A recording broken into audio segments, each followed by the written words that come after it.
The silence inside that mansion wasn't peaceful. It was predatory. The kind of silence that only exists when a secret has already detonated somewhere else in the world and is racing towards you at full speed. Meghan Markle stood frozen in front of her mirror, mid-gesture, fingers pinching the collar of her perfectly pressed linen shirt as if perfection itself could still save her. The glass reflected a woman who had mastered performance, posture flawless, smile rehearsed, breathing measured, but beneath that polish, something was already cracking. Then the phone lit up. Not a text, not a call. An emergency alert, bright red, clinical, merciless. Epstein files, final release. Her breath caught so hard it felt like a hand had clamped around her throat. She snatched the phone off the vanity, scrolling with frantic precision, eyes racing faster than her pulse, until page 42 stopped her cold. One line, one description, one timestamp. August 2016. Her pupils shrank. The room tilted. The mirror across from her no longer reflected confidence, it fractured it. That date wasn't just inconvenient, it was lethal. That was the month she had sworn hand on heart that she'd been doing humanitarian work. That was the story Harry had repeated like scripture. That was the lie the entire marriage had been built on. The past didn't knock, it kicked the door down. The phone slipped in her grip. Rage surged up, hot and reckless, replacing panic. She hurled the device straight into the mirror. The impact exploded across the glass, spiderweb cracks, slicing her reflection into 100 distorted versions of herself, each one uglier than the last. She didn't scream, she didn't cry, she moved, fast. A drawer slid open, a burner phone appeared. Her fingers flew across the screen, barking orders like a general losing ground. Erase everything from 2016. Activate bots. Attack anyone mentioning yachts, moles, names. Distract. Deflect, destroy. She tossed the phone aside and sucked in air like a drowning swimmer. She had beaten institutions before. Kings, palaces, empires. This would be no different. Then the television betrayed her. Muted news footage flickered to life, and there it was.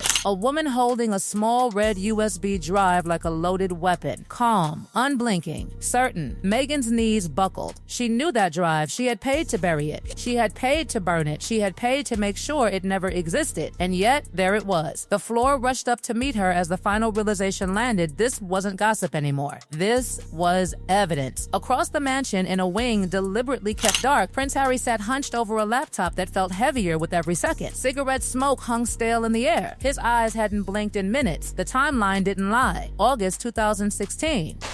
Two images fought inside his mind, the woman he thought he met and the woman staring back at him from court documents he never believed he'd read with his own name hovering nearby. His phone buzzed. A message, encrypted, from someone he trusted before trust became a liability. Don't just read it. Open the drawer. Bottom of the vanity. Keys under the orchid. Harry didn't hesitate. Something inside him had already snapped. He moved through the house like a ghost, dodging cameras he once relied on, slipping into the bedroom that had been a stage more than a sanctuary. The orchid pot tipped. A small key fell into his palm. Click, the drawer slid open, and 6 years of truth spilled out. A notebook, handwritten, methodical, cold, target Harry, vulnerability, unresolved grief. Method, mimic maternal comfort. Trigger, sent memory. Harry staggered back as if struck. The perfume, the touch, the timing. None of it had been accidental. None of it had been love. Then the recorder. Her voice filled the room, sharp, calculating, practicing affection like lines in a script, adjusting tone, perfecting vulnerability, laughing when she nailed it. Harry slid down the cabinet, his back hitting the wood hard enough to knock the breath out of him. The man he had been died quietly on that floor. His phone buzzed again. One word lit the screen. Brother. The voice on the other end was steady. Control.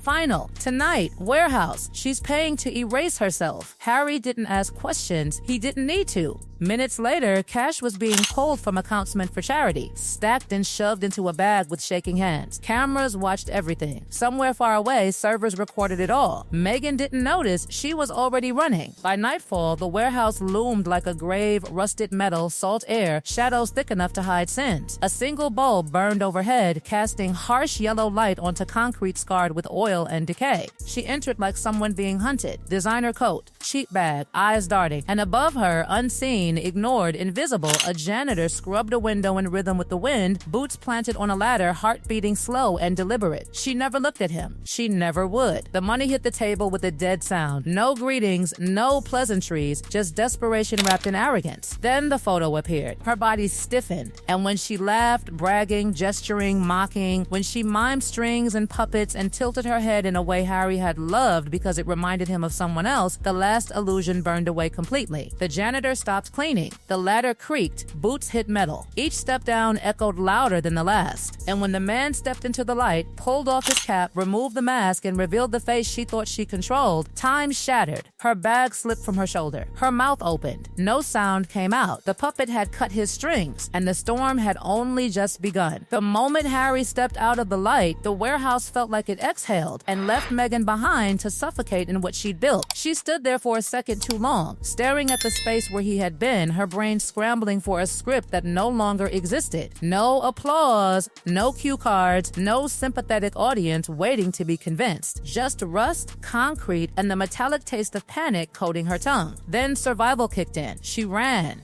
Her heels slipped, her coat snagged, dignity evaporated. She clawed at the air where Harry had disappeared, her voice breaking into something raw and unrecognizable as she screamed his name, bargaining, threatening, pleading, cycling through every emotional weapon she'd ever used on him in rapid succession. Nothing worked. The door slammed. That sound wasn't loud, but it was final. The kind of final that doesn't echo, it seals. Meghan collapsed to the floor under the flickering bulb, surrounded by money she could no longer touch and evidence she could no longer outrun. For the first time in years, she cried without calculation. No mirrors, no camera angles, just loss. Hours later, she sat hunched on the edge of a cheap hotel bed that smelled like failure and disinfectant. Her phone screen was cracked, her reflection splintered across it just like the mirror she destroyed earlier that day. The locks on her mansion had been disabled, the accounts frozen, the security gone. She was alone, but not silent. She opened Instagram, muscle memory, really, fingers already typing before her brain caught up. Accusations,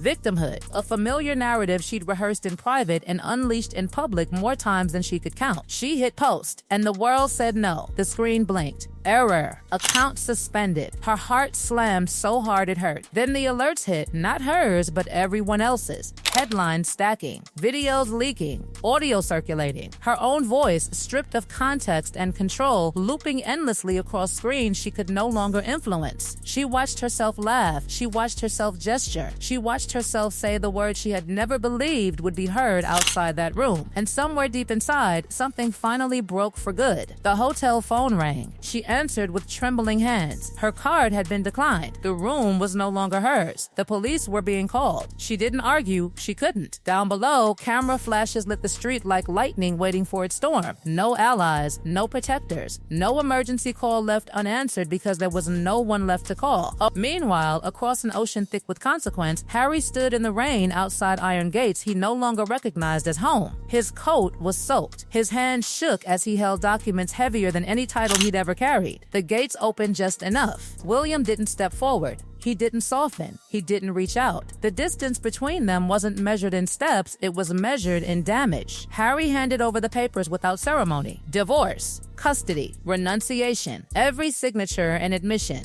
every page a surrender. William didn't read them. He handed Harry an envelope instead. Inside wasn't forgiveness, it was exile. A ticket, a different name, a future without palaces or protection, a mercy disguised as disappearance. Harry looked up once, searching for something, understanding, perhaps, or absolution. He found neither. The gates closed. That sound echoed louder than the one in the warehouse. This one didn't just end a marriage, it ended a life. Rain soaked into Harry's collar as he turned away, shoulders hunched, walking toward a car that wasn't royal, toward a life that wouldn't be watched or defended or remembered in the same way. He had chosen truth, and truth had taken everything else. Back in California, red and blue lights flooded a hallway that had seen too many rehearsed smiles. Doors burst open. Orders shouted. Weapons raised. Meghan didn't look up. She sat at a makeshift vanity, smearing lipstick across her mouth with shaky hands, overpainting herself into something grotesque and defiant. She stared into the mirror, eyes vacant, lips curved into a smile meant for an audience that wasn't there. She whispered titles to herself like spells. They didn't work. Hands grabbed her arms, metal closed around her wrists. The delusion shattered with a click. Dragged past cameras, past flashes, past the wreckage of an image that once ruled headlines, she didn't fight. She didn't scream. She stared straight ahead. There would be no carriage this time, no ceremony, no speeches about resilience. Just a van, a siren, and the quiet humiliation of being ordinary again.